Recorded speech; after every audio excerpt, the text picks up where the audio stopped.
Gracias, presidente y comprovinciano. Gracias, ministro, por su presencia, cumpliendo con el deber que impone la Constitución.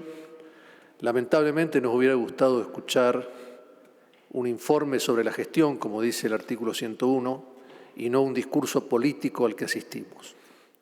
Nos hubiera gustado que usted nos explique, no que describa el proceso inflacionario echando culpas hacia atrás, sino que nos diga cómo van a solucionar o qué medidas concretas están tomando para solucionar este flagelo que azota fundamentalmente a aquellos sectores más vulnerables de nuestra sociedad.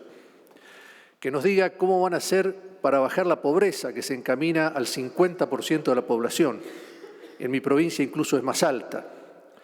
Cómo van a hacer para combatir la inseguridad, que golpea también a aquellos sectores más vulnerables y que usted conoce bien porque el epicentro de la inseguridad vinculada al narcotráfico se da en la ciudad de Rosario y en la provincia de Santa Fe.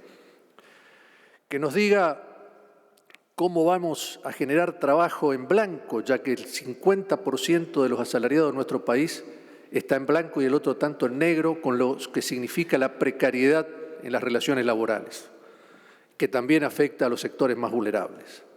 En la Argentina hoy tener un trabajo formal no significa estar por debajo o por arriba de la línea de pobreza. Eso es nuevo, esa es una novedad, porque siempre un trabajo formal implicó en la Argentina estar por arriba de la línea de pobreza. Hoy no ocurre lamentablemente eso.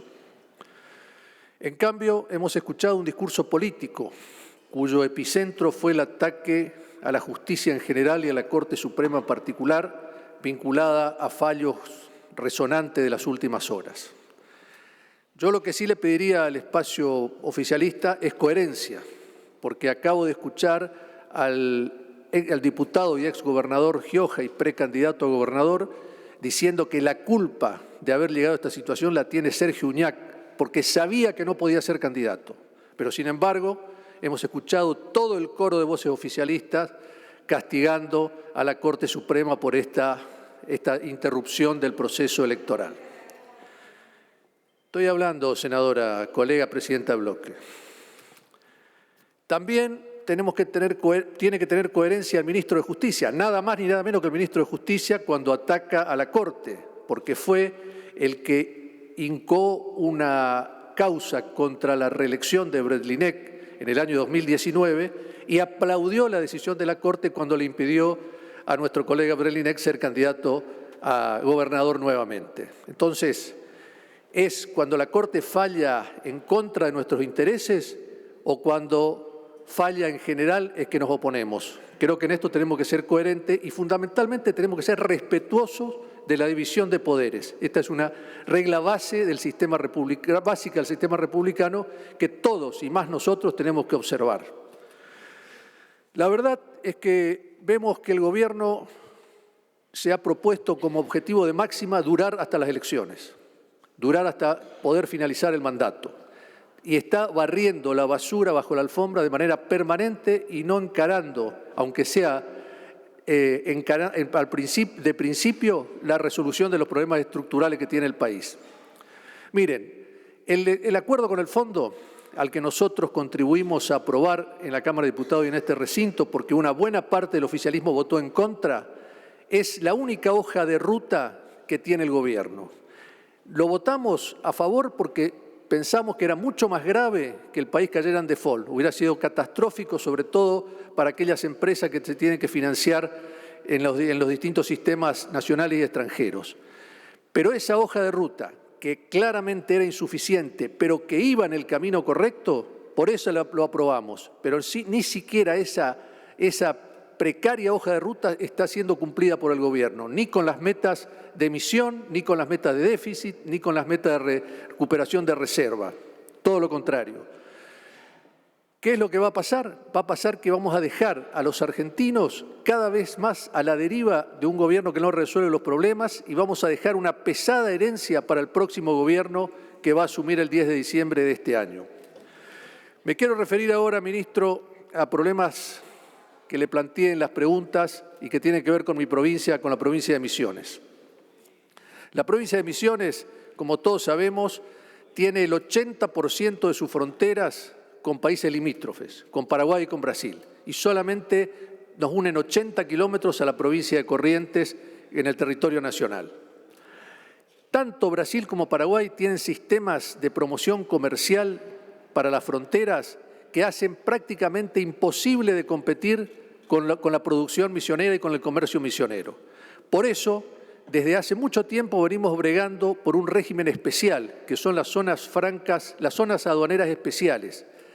Quiero recordarles que estas zonas aduaneras especiales fueron dispuestas en la Ley de Presupuesto del año 2021, es decir, del año 2022, para regir el año 2022, que es un viejo reclamo que tienen la dirigencia de mi provincia y en el que no hemos aunado tanto opositores como oficialistas, porque es claramente una injusticia lo que pasa con respecto a mi provincia, que es la única que tiene expuesta una frontera de semejante magnitud.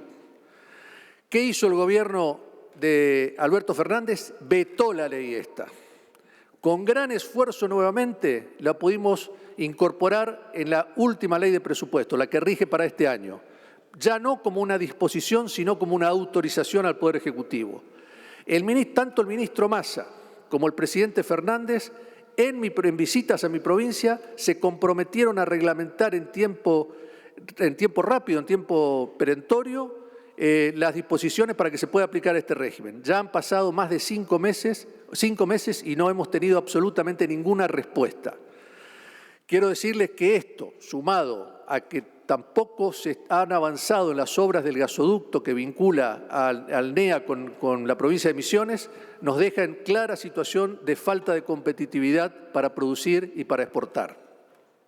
Quiero recordarles además que Misiones es la provincia que tiene el menor índice de coparticipación del NEA. No digo esto en detrimento de las otras provincias, que quede claro que no pretendo que le bajen la de coparticipación a las otras provincias para darle a Misiones. Digo simplemente que pese a ser la provincia que por segunda vez consecutiva en los censos nacionales exhibe el mayor número de habitantes del NEA, tiene el menor índice de coparticipación, 3,43 cuando Chaco tiene más del 5%. En conclusión, ministro, vemos con preocupación que el Gobierno no encara ninguna de las reformas estructurales que tiendan a solucionar los problemas del país. Vemos que no existen planes, no existe gestión y simplemente existe un discurso político para denostar a la justicia de la oposición. Creo que de esa manera la herencia que le vamos a dejar al país, tanto en materia económica como institucional, va a ser aún más gravosa. Gracias. Gracias, señor senador.